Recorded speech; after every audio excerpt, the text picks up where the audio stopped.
Mi abuelo me dejó una carta para abrir solo después de su muerte y ahora desearía no haberla leído.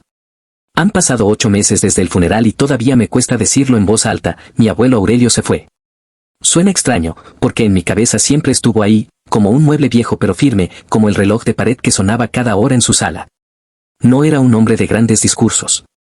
Era de los que arreglaban cosas en silencio, de los que hablaban con las manos manchadas de grasa y con la mirada tranquila. Siempre olía a jabón barato y a madera, y tenía esa costumbre de guardar tornillos en frascos de mermelada por si algún día sirven. Cuando murió, todo pasó rápido. Hospital, trámites, familia reunida, la casa llena de gente diciendo lo siento y fue lo mejor. Yo me mantuve ocupado, porque así soy, si tengo una lista de cosas por hacer, no pienso en lo que siento. Me encargué de ayudar con las sillas, de traer agua, de contestar llamadas, de coordinar con el cementerio. Mi mamá lloraba en silencio, mi tío hablaba demasiado como si eso lo protegiera, y mi abuela se movía por la casa como una sombra, firme pero vacía. El día del entierro, cuando ya casi todos se habían ido y quedábamos solo los más cercanos, se me acercó un hombre que yo no reconocí. Tendría unos 50 y tantos, vestía sobrio, con una camisa bien planchada y una carpeta bajo el brazo. Me preguntó mi nombre y, cuando se lo dije, me miró con esa mezcla de formalidad y prisa de alguien que tiene un trabajo que terminar. Tu abuelo me pidió que te entregara esto, dijo, y me dio un sobre grueso, color marfil. Tenía mi nombre escrito a mano, con la letra de mi abuelo, grande, algo temblorosa, pero clara. Lo más raro era una frase en la parte de abajo, también escrita por él, abrir solo después. No antes. Prométemelo. Me quedé helado. Mi mamá lo vio y quiso preguntar, pero yo lo guardé en el bolsillo del saco sin decir nada. No sé por qué. Tal vez porque el momento ya era demasiado pesado y yo no quería agregar otra cosa. Esa noche, en mi departamento, dejé el sobre la mesa del comedor y lo miré durante horas. No exagero. Me serví un vaso de agua, lo tomé, lo volví a llenar, y el sobre seguía ahí, como si me observara.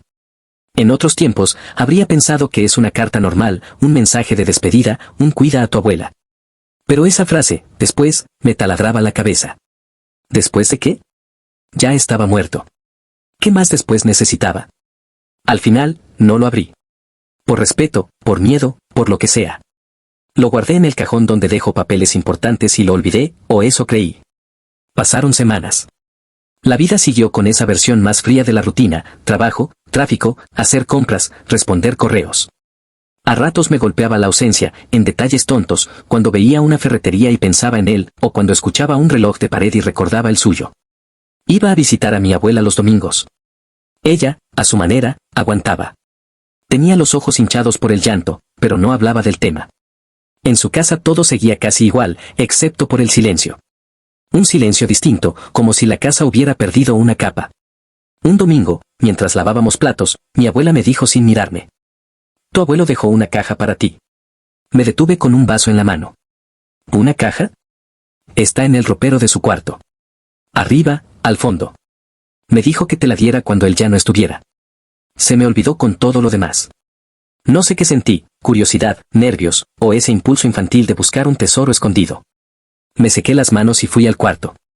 El ropero olía a naftalina y a ese perfume antiguo que usaba mi abuelo, como a colonia barata. Subí a una silla para alcanzar. La caja estaba ahí, una caja de zapatos, cerrada con cinta. En la tapa, otra vez, la letra de él, para ti. Solo después. Bajé la caja y la llevé a la sala. Mi abuela la miró un segundo, luego se fue a la cocina como si no quisiera estar presente en eso. Me senté en el sillón, con la caja sobre las piernas. Sentí el corazón apretado. Abrí la caja. Dentro había 3 cosas, una foto vieja, un llavero oxidado y una libreta pequeña de tapas negras. La foto era de mi abuelo joven, tal vez en sus 20 o 30, parado al lado de un coche antiguo. A su lado había un hombre que no reconocí. Los dos estaban serios, como en esas fotos donde no se sonríe. Detrás, un cartel borroso que decía taller. El llavero tenía una sola llave, de esas largas, con dientes grandes. Y la libreta estaba llena de anotaciones, números, direcciones y frases cortas. No era un diario sentimental. Era más bien un registro. Había fechas, montos, siglas que no entendía. También había nombres. Muchos. Algunos tachados. En la última página, había una frase que me puso la piel de gallina: si ya estás leyendo esto, entonces yo ya no estoy. Ya es tarde para que yo lo arregle, pero no para que tú lo entiendas. Esa tarde volví a casa con la caja. Me sentía raro, como si hubiera agarrado algo que no debía. Y, por primera vez desde el funeral, pensé en el sobre del cajón. En cuanto entré a mi departamento, fui directo a buscarlo. Ahí estaba, intacto, como si me hubiera estado esperando. Lo puse sobre la mesa. Lo miré un buen rato. Y entonces me dije, ya es después. Ya pasó el funeral. Ya pasó el primer mes. Ya pasó la parte donde todo era confusión. Si mi abuelo lo escribió para que lo abriera después de su muerte, no hay mejor después que este. Rompí el borde del sobre con el dedo. Adentro había una carta doblada y, debajo, una tarjeta plástica, como una tarjeta de identificación, sin foto. Solo un código alfanumérico y un nombre que me hizo tragar saliva, Aurelio R., autorización de acceso. No decía a qué. La carta empezaba con mi nombre, y eso fue como recibir un golpe suave en el pecho. Decía que si yo estaba leyendo, era porque había cumplido la promesa de esperar. Que él me conocía, sabía que yo era curioso, pero también sabía que yo respetaba su palabra cuando se trataba de cosas importantes. Luego, la letra cambiaba un poco, como si hubiera escrito apurado. Voy a decirlo claro, no fui siempre quien tú crees. Hice cosas que no estoy orgulloso. Cosas que pensé que eran necesarias, y otras que fueron simple cobardía. Me pasé la vida tratando de compensarlo con trabajo, con silencio, con disciplina. No me salió del todo. Recuerdo que me quedé quieto leyendo, con un zumbido en los oídos. Mi abuelo, el hombre más tranquilo que conocí, escribiendo eso, no tenía sentido. La carta seguía. Contaba que, cuando era joven, trabajó en un taller en un distrito distinto al nuestro. Que ahí conoció a un hombre al que llamaba Ramiro. No decía apellido. Ramiro me enseñó a abrir puertas que no debía abrir. No hablo de puertas de madera. Hablo de puertas de gente. Y ahí mi mente empezó a imaginar cosas. Robos. Chantajes. Estafas. La carta no lo decía de forma directa, pero lo insinuaba con cuidado, como si todavía tuviera miedo de escribirlo. Luego venía lo que, para mí, fue el punto donde la historia dejó de ser solo una confesión triste y se convirtió en algo que me hizo sentir observado. Hay alguien que todavía cree que yo le debo algo. No dinero. No disculpas. Algo peor, información. Esa persona no olvida. Y como yo no se lo di, va a buscarlo donde crea que existe. Si algún día alguien se acerca a ti preguntando por mí, por la libreta negra o por una llave, no contestes. No seas valiente. No seas curioso. Aléjate. Te juro que, cuando leí eso, miré hacia la ventana. Era de noche, y mi reflejo se mezclaba con la calle oscura. Me sentí ridículo, como si estuviera protagonizando una película barata, pero al mismo tiempo algo en mi estómago se encogió. La carta también decía que la llave era importante, y que la libreta era prueba y ancla. Palabras raras para él. La llave abre lo que yo no pude cerrar, y la libreta te dice por qué. Y al final, una frase que me dejó frío. Si decides abrirlo, hazlo con alguien. No vayas solo. Y si te das cuenta de que es demasiado, quémalo. No por mí. Por ti. Cuando terminé de leer, me quedé un buen rato con la hoja en la mano. Me temblaban los dedos. No sabía si llorar, reír, o salir corriendo a contarle a alguien. La imagen que tenía de mi abuelo se rompía en pedacitos, y la parte más dolorosa era que yo no podía preguntarle nada. Me levanté y fui a la cocina a tomar agua. El vaso chocó contra mis dientes. Me sentía tonto. Información, una llave, una libreta.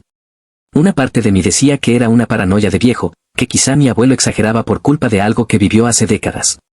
Pero otra parte, la que conoce el peso de las palabras cuando alguien escribe algo para después de morir, no podía ignorarlo. Y entonces pasó algo que no me voy a olvidar.